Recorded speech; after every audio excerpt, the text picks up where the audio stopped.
Hi, this is Mira, 𝐂𝐚𝐩𝐿 AI avatar. Welcome to the Events Demystified podcast. In this episode, 𝐂𝐚𝐻 chats with Gianna Gaudini, author of the best-selling book, The Art of Event Planning.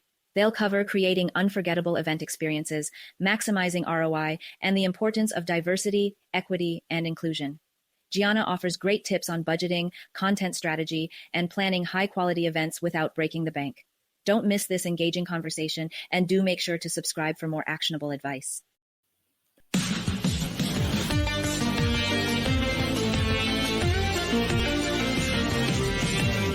Welcome to Events Demystified podcast, where we explore and demystify the world of in-person, virtual, hybrid event AV production and technology by sharing insightful tips, tricks and tactics to make your events a success.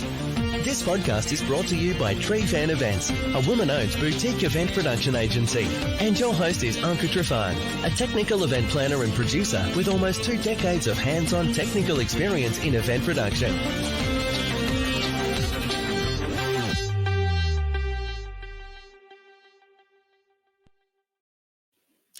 Well, hello and welcome back to Events Demystified podcast. I'm 𝐂𝐚𝐻, your guide through this ever-evolving world of event planning, event production, event technology, and everything in between.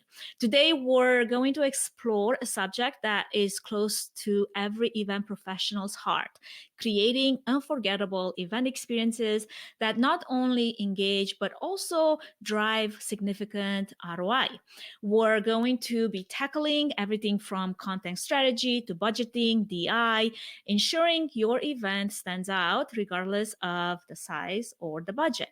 Our guest today is Gianna Gaudini, a powerhouse in the event industry with over 20 years of experience shaping the future of event planning, from leading teams at giants like AWS, SoftBank Vision Fund, and Google, to authoring the Amazon bestseller, The Art of Event Planning.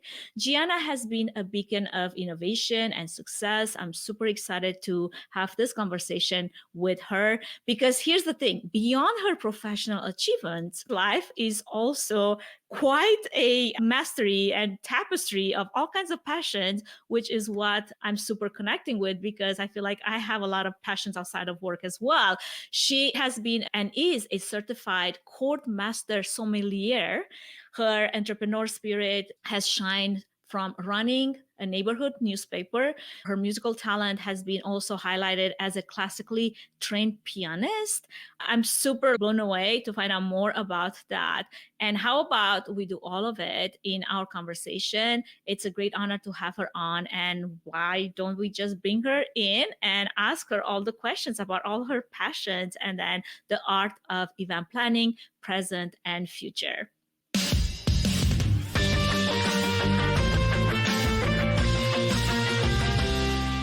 Gianna, such an honor to have you join on the podcast today. I was trying to get through all your passions and I'm like, oh my gosh, I'm having a hard time because there's like too many. So I can't wait to have a conversation with you about that. And before we get started, maybe give us a breakdown of how you started and where you are right now in your journey.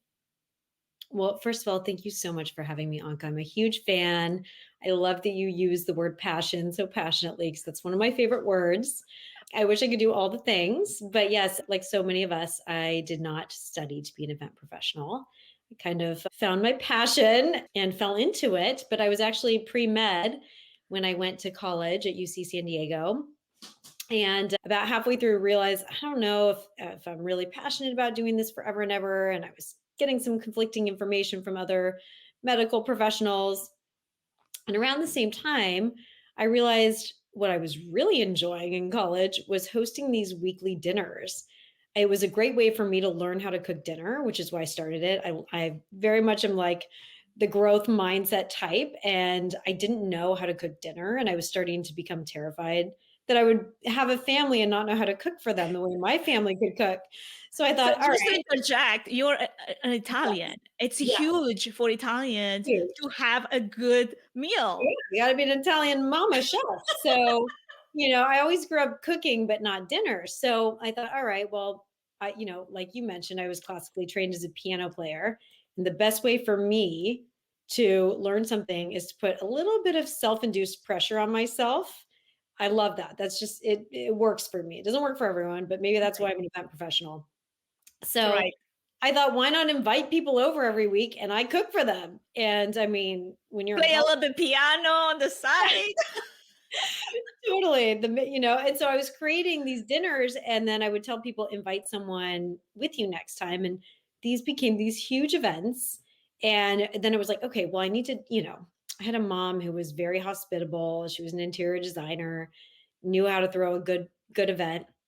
So I would, use everything that I learned from her and creating, tablescapes and soundtracks to play and creating the vibe. And these became really known as like the thing to go to. And I was like, yeah, maybe I can make a living out of this. And so I realized it brought me so much joy to bring people together, to create the Mhm. type of environment that really built community. And I loved stimulating conversations and, of course, cooking great food.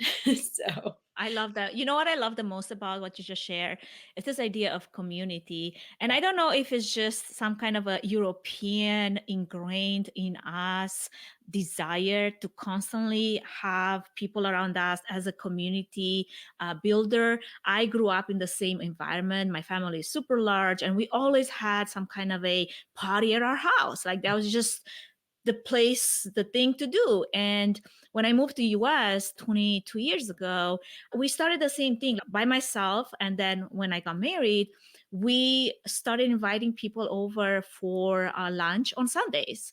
And especially every time we moved to a new place, we mhm. felt like the best way to really build community, to get to know the people around us, our neighbors, maybe the community that we're involved with either going to church or doing physical activity of some sort or another, or being involved in anything else outside of that, was bringing people into our home, opening it up for others, and just sharing a meal.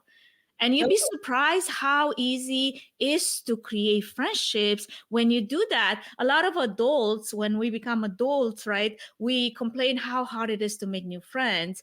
But for me, it's always been an easy opportunity to just share a meal. And before you know it, people share things that you're like, they would never open up and share, because you make them feel comfortable and you make them feel seen, and you provide an avenue for them to just belong to something or somewhere. And I'm curious if that's sort of like some of that desire. Do you feel like it was embedded into who you are because of your family of origin, or it was the event planner in you that was just trying to come out and be like, hear me? I think it's a little bit of both. I was a biology minor, so a little nature nurture. I was in a family where my father was a tech executive and very inspiring, very much a leader. He and I would go for morning walks and we'd talk about his business. We talk about what I was going through and bond that way, which is why I think I like working with executives, because I grew up with one and I know that they're human. They have the same problems everyone does. And it's pretty easy to communicate with them if you just see them as people. And my mom, like I said, ran her own business as an interior designer. And we called her the other Martha Stewart because she was such a great host. And she was always the one, hosting gingerbread making parties for the whole neighborhood. And all the big family, parties were at our house, and all the birthdays with themes that I would plan with her. So, it was a lot of just being surrounded by that. We would travel to great places. My dad was very generous. He's Mhm. the person who really invested in experiences over fancy sports cars. And, I'll never forget all the experiences that he shared with me as I was growing up, from going to the opera with him and my mom to going to beautiful places. And, they would always incorporate little surprise and delight moments for our family. And, I tell them time and time again, I feel so lucky. How did I deserve that? And so part of me always thought to myself, I will pay it forward. I was really lucky to be born into a family that cared about these kinds of things.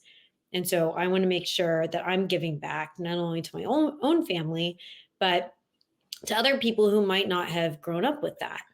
So I think it's a little bit of both. And I've always, it's funny, last night at our family dinner table, we were talking about what we want to be known for. And my husband said his thing, my son said his thing. And I said, I think I've always wanted to be inspiring. because it's just a way to give back, to create positivity around you, to be your best self. And, I wasn't always the best at everything, but I definitely was that person who was going to cheer you on or try my hardest, and I think people are drawn to that because it creates a safe space and just, I'm very much more of a collaborator than a competitor, I guess I would say. I love that. Well, that's quite a fascinating journey that you've had. And not to mention, that you're a certified core master sommelier, which I was pronouncing in all the good ways. I'm not a wine connoisseur, so this is hard for me to say because I don't really drink. But I love how you embrace entrepreneurship from such a young age, even running your own neighborhood newspaper. What was it called? The Bachman Park Gazette. So I lived across from a charming little park in Los Gatos, California, called Bachman Park.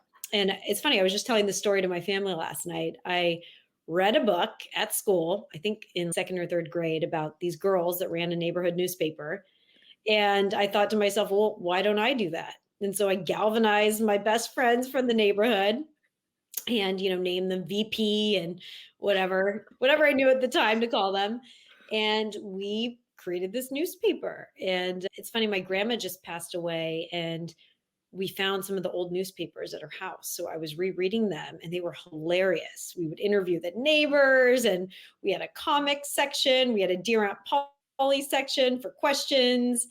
And we did it for like 8 years. I even wrote to Bill Clinton, talk about thinking big. I wrote to Bill Clinton, who was president at the time, and asked him if he would subscribe. Oh my gosh. And my parents were like, okay, he's probably not going to write back. Don't want to kill your big dreams. Right. Well, I think about 6 months later, we got a letter from the White House. Oh my gosh, how cool is that? So, think big. I love it. I never am one to kill inspiration. I love that. So how do you think that all of this unique aspects of your background have played into your approach to event planning and creating those memorable experiences? Great question. I think, first of all, I love creativity. I really think outside the box. I think Marie Forleo said something like everything is figure outable.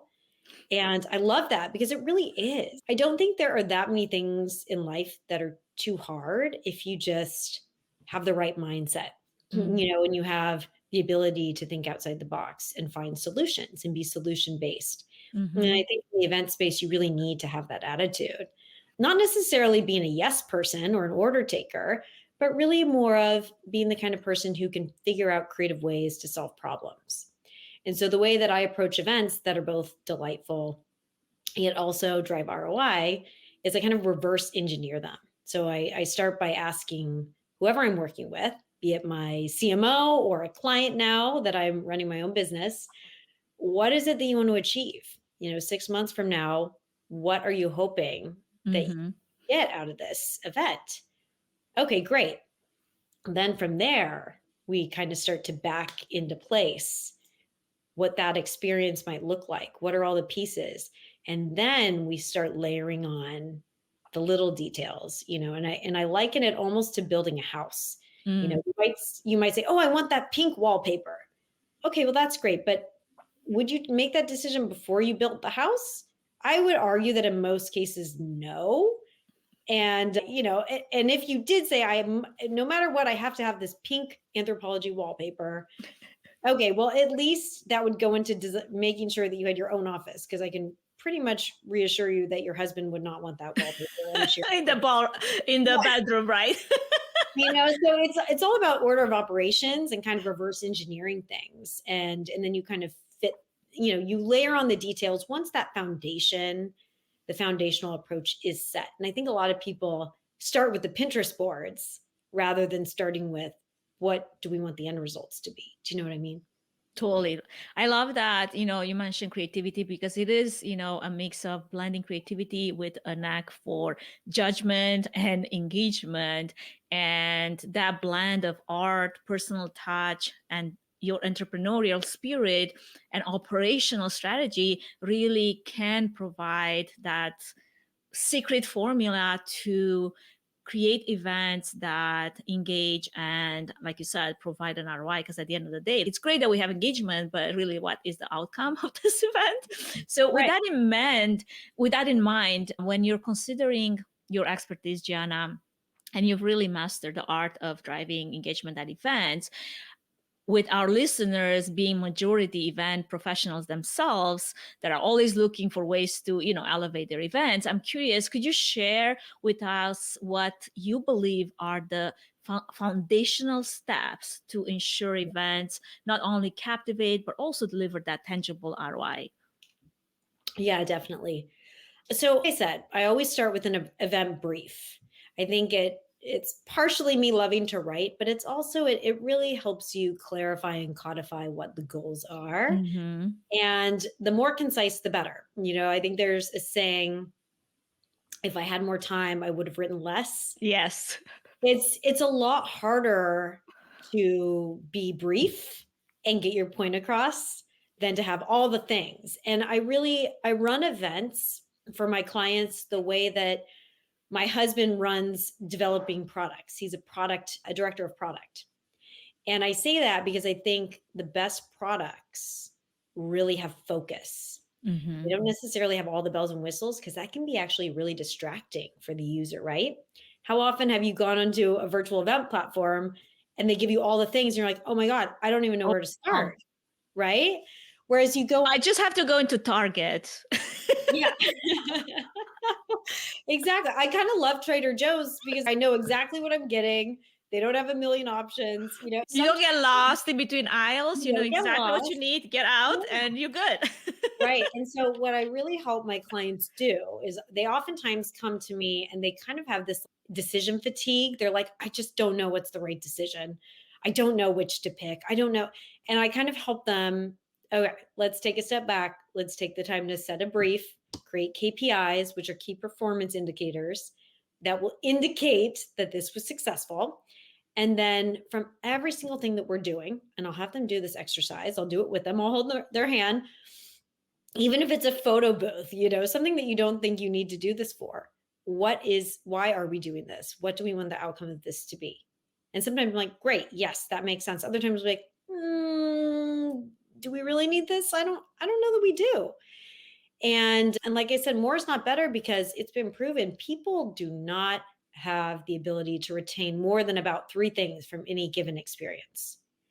And so if you're throwing 20 things at them, what you really want them to remember and what actions you want them to take as a result might get lost.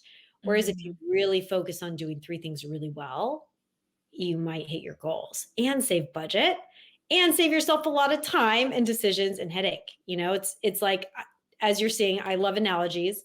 If you go to a really fine dining restaurant, like a Michelin star restaurant, they usually have a prix fixe menu, right? As opposed to like a lot of options. But they do it spectacularly, right? And you probably remember that a lot better than that meal you went to where it's like, a Chinese menu and you're picking this, you're picking that, you're not sure what to pick, you're hoping you pick the right thing. But you go to that Michelin star restaurant and there's 5 courses and everything's done flawlessly and they've refined it. That's kind of like the sweet spot of creating the perfect event. It's surprise, it delights, it's focused, and everyone wins, Absolutely. It's funny that you mentioned that analogy with, the menu being super long, because I was just talking to my husband the other day. We were going to dinner over the weekend, and I was telling him, every time I walk into a restaurant and if I see their menu, if it's longer than 2 pages, I know their food is not good. Too many options. First off, it gives me anxiety just looking over all these options. Yeah. But then also, that food is not fresh. It's not going to be cooked to the most highest excellent capacity that it could be, and probably it's not a good option for us to be dining there. So it's a great indicator, like you said, the quality of what you're expecting. And with the keep everything concise, I know what you mean. I struggle with that. Like, one of the prompts that I use the most in ChatGPT is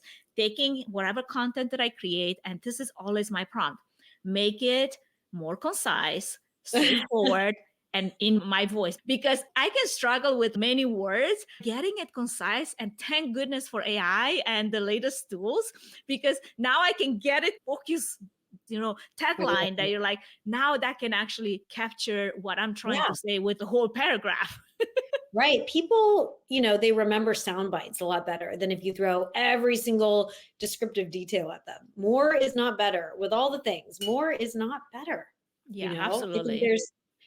I think when people, just like that menu or anything, when they're not sure, they don't have clarity of their goals, they just kind of throw a lot out there. It's like, well, we'll try this, we'll try that. And something's got to catch, but in fact, nothing catches if you don't have the clarity and the focus. So one of my favorite things to do is really hold my clients' hands and help them walk through these kinds of processes. They're like, wait, this makes my life so much easier. And we saved so much budget. And oh my gosh, then they get the results and they're like, wait, it could be easier and I can get better results and I save my company money. That's amazing. I'm like, this is called the win-win-win approach. And I love it. Everyone should win. You segue totally into my next question, because we're going to talk about, creating that element of surprise and delight across various budgets just to make that event feel special. Because the truth is, we would all love to plan events that have unlimited budget, but the reality is that's not always the case. So I'm curious if you have any tips for event planners, event professionals, how they can incorporate the surprise and delight element into their events at different various budget levels. Yes, budget and surprise and delight, two of my favorite topics always. So happy to share. I think the first thing I'll touch on before I get into the nitty gritty examples is I think people are really afraid of constraints. People think they're kind of like kids. Like I have a 7-year-old. Kids think that they want all the freedom. But if you ask any parent, any educator or parenting specialist, they will tell you kids actually don't want unlimited freedom. They prefer to have a parent that will set some guide them. Right? Well, humans are the same way. And we often come to better outcomes when we have some kind of restraints. It helps us be more creative and resourceful.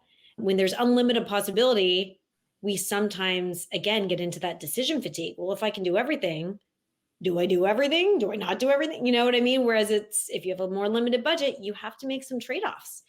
And oftentimes that helps you to find that focus that we were just talking about. So don't be afraid of budget cuts. I've done some of the best events in my life on a limited budget. And it's all about being thoughtful. You can delight people not just from throwing money at them. In fact, sometimes if you just throw money at people, they're turned off. And sometimes it's just the thoughtfulness that's really delightful. I just finished a great book called Unreasonable Hospitality. And it really resonated with me because it's such an approach that I've always appreciated is listen more, and like just invest time in people rather than just money.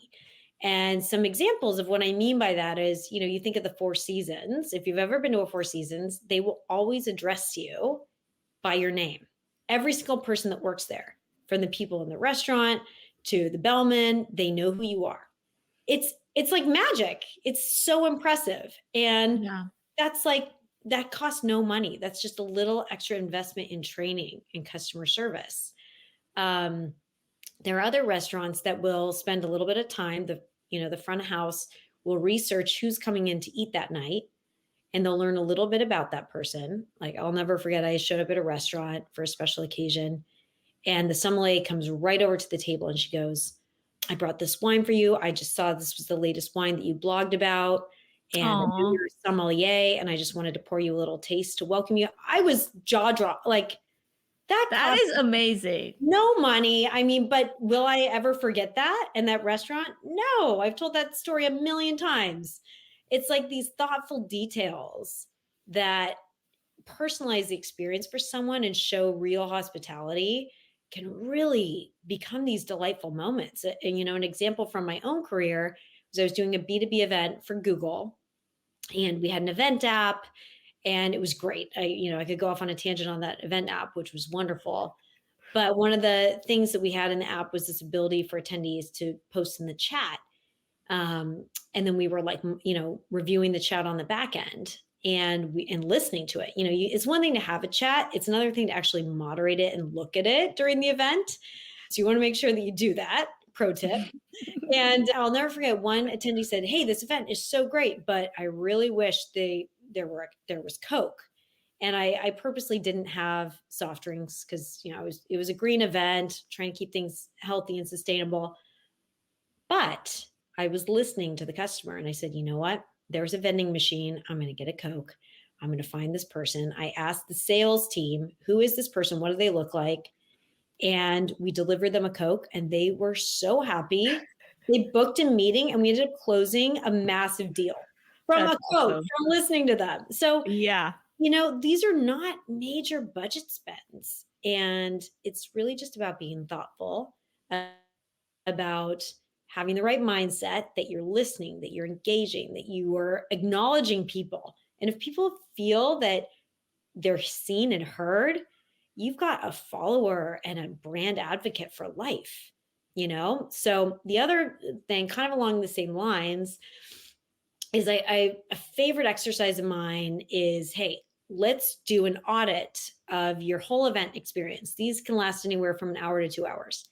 We do an event audit and we identify where are the pain points in the attendee experience. Let's find as many of these points during the event that might be painful. For instance, registration. Is registration going to take long? Is there going to be a line? And I'll never forget one time I was producing an event for Google that was our biggest event we had ever done. It was Google Cloud Next, which is now, it's still running, the biggest event that Google does. Yep. It's coming up. I think there's one coming up soon. It is. Yes. In Vegas now. Mm-hmm. So we're thinking, well, we know we're going to have lines. So we might as well do something to acknowledge that there's a line and that we're trying to do something to help. And so what we did was we hired entertainers, street performers to come out. And we also hired local, San Francisco is known for great coffee. We hired cult coffee shops to all come out and hawk coffee and donuts and other like little granola bars. And people were so happy. They got to take pictures of the entertainment and have a little like nice welcome moment. They got their coffee, they got something in their bellies. And it helped us too, because guess what? Then we didn't have like grumpy. Yeah, they weren't grumpy. They weren't all hitting the buffets at once. So they actually went straight into the general session. So again, that's a great example of a win-win-win, right? So it's easy to find surprise and delight and also be creative, and you can solve so many problems. So those are just, I could go on and on, but those are just a couple of easy, low budget ways that you could build little moments of surprise and delight into your events. And if I were to put a label on all the things that you just shared, I would name that intentionality. Just being intentional, because that's priceless. Totally. As you just said. So building on that, how do you craft then an engaging content strategy that resonates with your audience and drives that narrative of your events before, during, and post event? Great question. So many things here. I think the first thing is know who is going to be at your event. Is it, executives only? They're going to want a very different type of content, tends to be more inspirational, aspirational than your hands-on keyboards practitioners. They're going to want a lot more detail, a lot more, this is how you do it, a lot more product info. So first, get very, very clear on your personas. If you have multiple personas, that's a whole different solve. You're going to have to solve for different formats that are going to apply to everybody.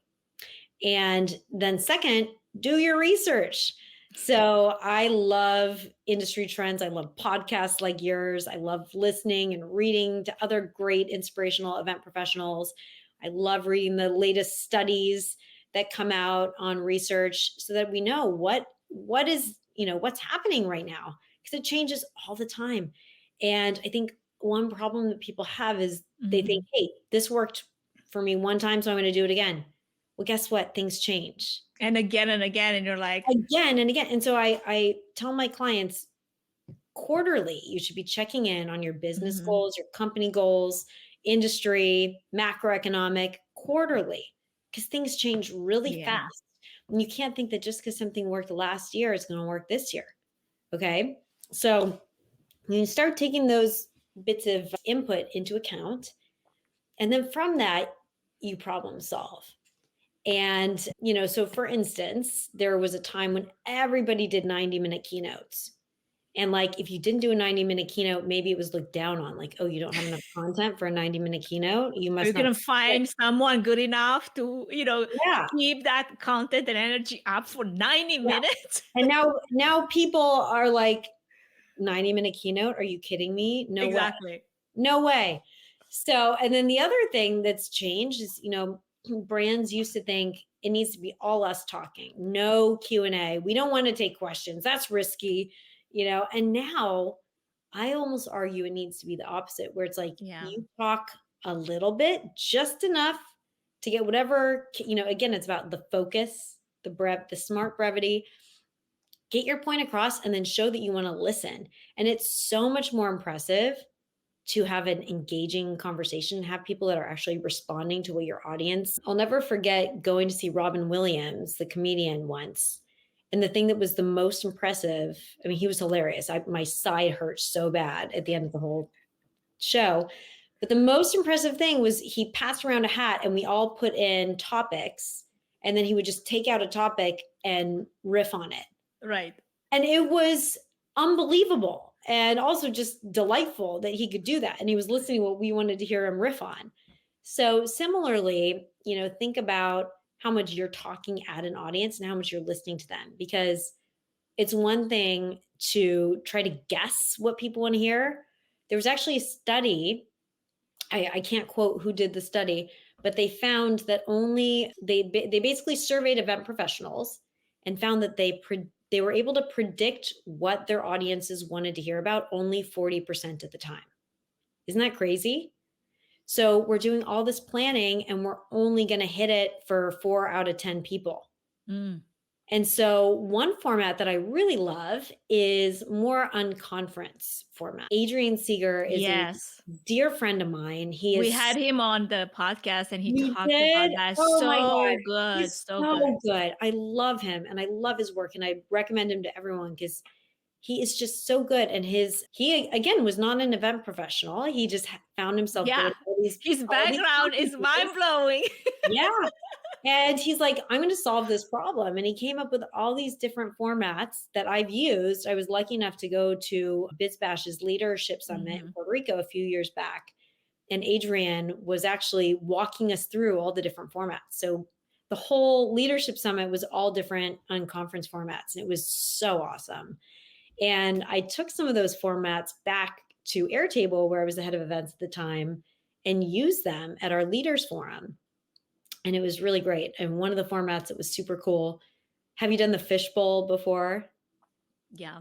Yeah. The fishbowl is so cool. You basically, again, it's about focus. You put 4 people up front in the room and then everyone else is in the audience, and only those 4 people can speak at a time. And when they're ready to swap out, they swap out with someone. And then the audience gets to ask questions, but only the 4 people up front are the experts that get to speak. And so it really creates this heightened engagement because the people in the audience they're listening. What are these people going to say? Do they know what they're talking about? Do I want to swap in with them? Right. Am I going to get my question answered? The people up front are really engaged because they're on the spot. So it's just coming up with these, and it costs nothing. Like, it's so easy. You don't have to plan anything. There's no AV involved. So again, a great example of a win-win-win that addresses what is on people's minds that day. There could be something major that happens the week before your event that needs to be addressed, and you don't have time to build it into formal content. But a format like that could be a great way to take advantage of, this recent event that people want to talk about, want to hear about, and leverage the great minds in the room. I love using the people that come to the event to have some skin in the game. We used to do this event at Google. I think they still do it, called The Camp. And it would invite the biggest influencers of the world to Sicily, land of my people. So I loved it for that reason too. And the whole content format, beyond the amazing experiences that we produced, was everyone there had to talk, had to speak. And the contents, it was just all crowdsourced. So you're a famous performer, you're Beyonce, you talk about what it's like to write music and perform. You're a head of state, you talk about what it's like to have to make a decision that's going to impact, you know what I mean? And it was just riveting. And all these different people came together from different walks of life, but were able to share something so unique. I love how relatable that is, because you want to hear what it's like to be walking in your shoes, right? We don't all hold positions or have certain skills, and we don't always know what it entails to do this one job, or to be this creative, or whatever it is that any and every of us are skilled in. And then to have that sharing, I love that. It's such an amazing opportunity to see what it's like to walk into someone's shoes for a mile, as we all say. Now, there's so much to be unpacking here, but we're gonna have to take a quick sponsor break. I'll have to give a shout out to our main sponsor, because their support is instrumental and is helping us bringing all these important conversations to all of you. So stay with us. We'll be right back to explore more on this amazing landscape of events, but also examples that Gianna has been sharing so far. So don't go back. We'll be right back with you.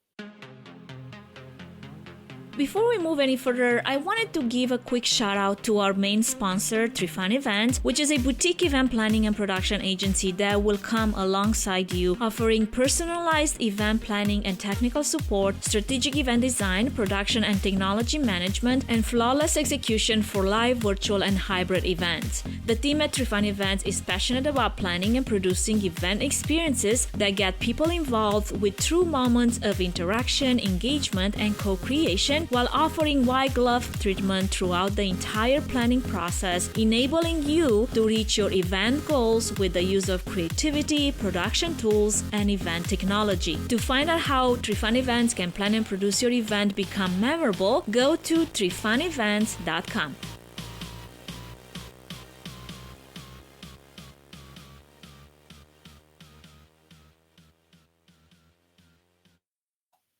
All right, welcome back, friends. If you're joining us for the very first time, we have Gianna Gaudini with us, event strategist and author of The Art of Event Planning. Gianna, you've shared quite a few things with us prior to the break, and I love how your examples are so down to earth and really very practical and tangible, which goes to not just engaging content strategy that we can all apply to our events, but also to how you can create that, what did you mention it, the surprise and delight element, and still do it within your budget means, while you also can generate ROI. So moving on to our next question, I guess, because it comes back to budget, since that happens to also be one of your favorite topics. How do you provide those type of experiences? Or I guess what I'm trying to get to is saving on a budget without sacrificing quality, right? That's the biggest thing, which can be such a tightrope to walk. So what are your go-to budget saving strategies that some of the audience members, event planners, event professionals could adopt in some of their upcoming events?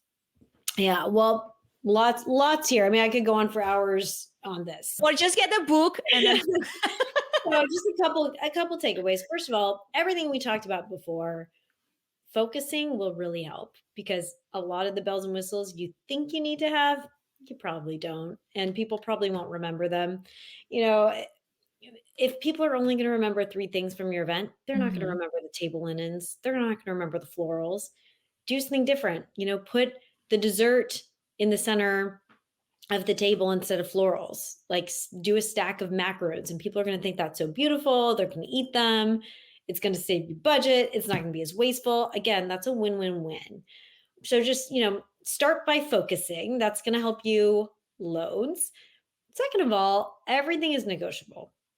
I love negotiating. I teach about it in my course. I write about it in my book. It is something that I love because everything is a bit of a dance and everything's negotiable. So, I always go in and think creatively about where can we ask for maybe some flexibility? Where might there be fluidity in the budget? Mm. And I can give some examples of this. I think one of them is meeting rental. Hotels and venues will just put in meeting rental and people will pay it.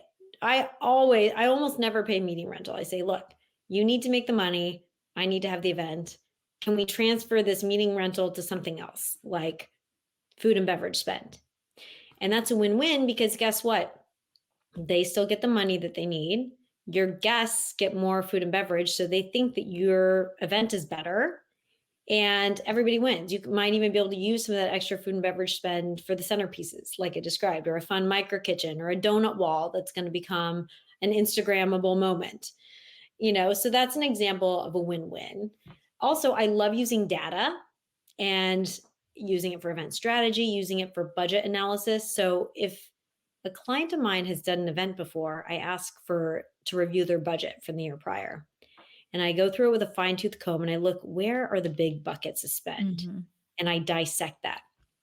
And I extract from that, are there creative ways that we could cut this down? Because you usually want to take the biggest chunks of budget and work from there. It's a lot easier to cut fat from the big buckets than the small buckets. It's going to make more of an impact.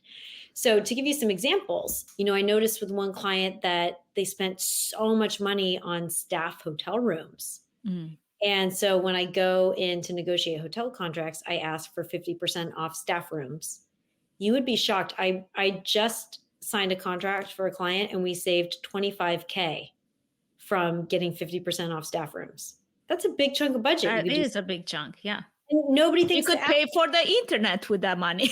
Exactly. And speaking of internet, I always ask for free internet. And a lot of the times I will get that. These are things you have to ask for. Another thing is AV. That's all. It's always the big bucket. Yeah. And, so it's asking those questions like, do you really need all those hard lines? What are you really trying to do with the internet? Exactly. And that has to be done before you sign your name on that dotted line, because I feel like a lot of those negotiations, like I had a conversation with another great negotiator, Brittany Cobb, on one of our podcast episodes previously. And it's, you are negotiating before you sign the contract. You are bagging after Once you sign it. There's no negotiating. Exactly. At that point, you're bagging, and nobody wants to be in that position. Oh, it makes me so upset when I see it, when my clients have signed a contract before running it by me. I'm like, oh my God, I could have saved you so much. But the other thing is just think about what you're spending money on. Another recent project I worked on, they had designed this whole elaborate stage for an internal event, with all this fabrication and this, that, and the other. I was like, do we really need all that? What are we using the content for? Are we going to be using this beyond this event? Well, no, not really. We might use the content. Okay, well, this is a lot of spend. It's also quite wasteful for the environment. And nobody here cares. I hate to break it to you. It's beautiful, but nobody cares. What you should invest in is really high quality slide design, because you're going to be using that for your internal reshare. Plus, if you design really beautiful content, you can then use that for post-event, content that you might share out publicly. Which is evergreen, basically. Which is evergreen. That stage, not evergreen. And so it's just, and that saved them, oh my gosh, over $50,000 on this stage set. And guess what? People raved about the gorgeous LED screen and the gorgeous slides. And it was so impactful. Again, it's that streamlining. Sometimes all the little tchotchkes and stage design that you want to add actually doesn't, it almost cheapens it from just that striking screen with beautifully done content. Absolutely. Sometimes less is more, and it saves money, and you can reuse it. So it's these win-win-win things. Yeah. It's asking the right questions, knowing what to ask, dissecting, using data. There's just things that, can help you be more strategic, cut your budget, come out with the results that you want. Everybody wins. I love it when everybody wins. I love that. I love the example you just gave with the screen and the content, because it was actually one point that I was making during my talk at Event Tech Live last week, as I was talking on high value event production. And that was just one of my, like basically one of my things that I was saying is like, you just took it out of my talk, but I know what you mean, because it's so true. Now, because we are sort of coming to time here, and I really want to have, more insight into also what does it look like to integrate diversity, equity, and inclusion into the very fabric of events, which is crucial to creating those spaces that are truly welcoming and impactful for everyone. I'm curious if you have any thoughts on that and how you can add that into the planning process in reaching the event from the ground up. Love it. And I love that we're both women-owned business. Go women-owned businesses. Yes. So I would say, because we only have a few minutes left, the key takeaway here is it cannot be an afterthought. You need to be authentic, because there's nothing worse than not having DEI included than doing it as tokenism or as an afterthought. Yeah. Attendees will see through it, and it could negatively impact your NPS score and your brand value for customers. So, to give an example, because I love examples, I used to produce all of Google's women events, the women leadership summits, internal events, external events. And one thing I was very intentional about was, first of all the vendors that I would hire were from women-owned businesses. Mm-hmm. They would really get it. And I'll never forget, Susan Wojcicki, the CEO of YouTube, was interviewing these two YouTube artists on stage. And unprompted, they said in the interview, "We just want to thank you, Susan. It was so impressive that when we were getting mic'd up, the sound engineers were female, and we never see." Yes. Oh my gosh, you give me chills, because that's something that I push on my agency's end as well. Yes, it was an event leader. I was like, oh my gosh, see, the talent even noticed. This is what I mean. Like, that's going to put them in this mindset. It's going to inspire the women in the audience to see that we were that thoughtful down to like every single role, all the businesses that we featured, the swag owners. It really, it permeates the whole event with a different mindset. And also, the agency I hired was women owned. The planning team, what I did was not only was it all females on my planning team, but I also got some 20% folks from other teams at Google that were different races, different ages, and they came to the table with some ideas that I hadn't thought of. And so it's building that diversity in before. So it's not just, oh, we're going to have this speaker on stage because they fit this box, but it's like, let's get some diverse ideas while we're in the planning phase that will positively impact the experience and the outcome. Because that's what attendees really feel and they see is exactly what you said. It's really weaving it into that very fabric of the event intentionally from the beginning is what really, makes an impact, I think. I love that. I mean, I'm so sad that you have to go because you're on a time crunch here, because I could continue on with this conversation. Oh, I know, I did the same at Zoomtopia. We outfitted several breakout rooms with women lead engineers in all the tech positions, just because of this desire to increase the female representation, especially in AV, which is quite a male-dominated niche. And I love that you did the same with all of those events that you were leading. So I could go on and on that. We're going to have another conversation that follows up after this one. But to wrap things up, because I know you have an appointment coming up soon here, I would love for you in maybe one phrase to tell us, what do you do to take care of your own mental and physical health and fitness, especially under the pressure of life and events and all the other things that you are passionate about? And then do tell our audience how they can best connect with you and where they can find you. Oh, thanks for asking that. It's one thing I love about you is your focus on mental and physical wellness, because that is a huge priority for me as well. Mm-hmm. And I talk about it, at length. So I think a couple things here. First of all, I think we need to talk about working out mentally just as much as physically. It's something that I've learned as I've gotten older, is it's almost more important to work on your mindset and exercise it as though it's a muscle. You can actually train your mind. and you can visualize how you want yourself to be and create a better reality for yourself and others. And I think, half of the game with events is it's mental. It really is. And so to stay in tip-top shape, you need to figure out ways to take that time, whether it's meditating, deep breathing, getting the right amount of sleep. It pays off so much. So, make sure you prioritize it. Honestly, people don't prioritize it, but it's just as important as diet and exercise and all those external things. And then I think the other thing in terms of wellness is, and we always have competing priorities as event professionals. There's always a million things to do. All right. That's not going to go away. So I feel like the theme today has been focus, but it's focus, and so every morning I pick one thing I'm going to get done no matter what. And it can be personal or professional, but just pick one thing that no matter what today, this is going to get done. And it helps you focus so that, with all the different distractions that come up, you can say at the end of the day, I did that thing. Great. Yeah. That's a win. So if you want any more of any of this stuff, I love this community so much. I love talking to people. I always respond. You can find me at GiannaGaudini.com. My contact is there. Other podcasts are there. You can find me on LinkedIn. I'm pretty easy to find, but don't hesitate to reach out. I love hearing from you. Thank you so much, Gianna, for sharing so many amazing examples and strategies on how you can really elevate your events. Again, like I said, I think I need to bring you back on so we can continue this conversation because I feel like we're cutting it short when we were just getting into the goodness of it.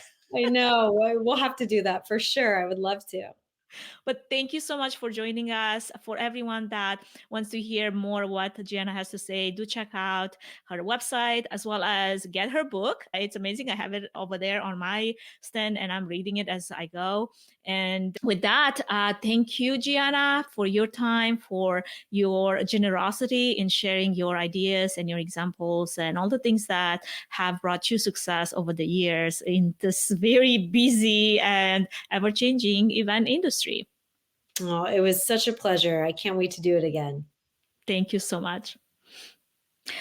In closing, thank you so much, friends, for tuning in. We really hope that today's conversation really inspires you to push the boundaries of what's possible in your events. A huge thank you to our sponsors for today's episode. And in line with that, I'd like to remind everyone about our upcoming AI workshops, live streams on LinkedIn and YouTube, and boot camps, all of those found on our website at Trifan Events. These sessions really are designed to equip you with the latest tools and strategies in AV, in AI technology, for growing your events and your business as well. For more information, do register to find out what's coming up next. While you're also on the website, check out the AV Production GPT, which is a custom ChatGPT that is trained on an extensive data set on AV, AI, with the only goal being to provide you with that expert advice and the solutions to optimize your event performance and your impact with your event, and also making sure that your budget is efficient and the outcome is attendee engagement and high ROI. Lastly, don't forget to follow us on all of our channels for updates on future episodes, industry insights, and so much more. We're here to keep you ahead of the curve in the ever-changing world of events. Thank you for tuning into Events Demystified podcast. I'm your host, Anka Platon-Trifan. And until next time, stay curious, be bold, and keep creating unforgettable experiences. Catch you on the next episode. Thank you for listening to the Events Demystified podcast. If you enjoyed this podcast, please take a moment to review it, rate it, and share it with other event professionals that could benefit from it. Connect with us on social at Events Demystified Podcast. We would love to hear from you and what you're up to. If you'd like to learn more about Trifan Event services and find out if we're a good fit in supporting your event, can we help your event be successful with a 20-minute free consultation? Link in the episode's notes. Thanks for tuning in.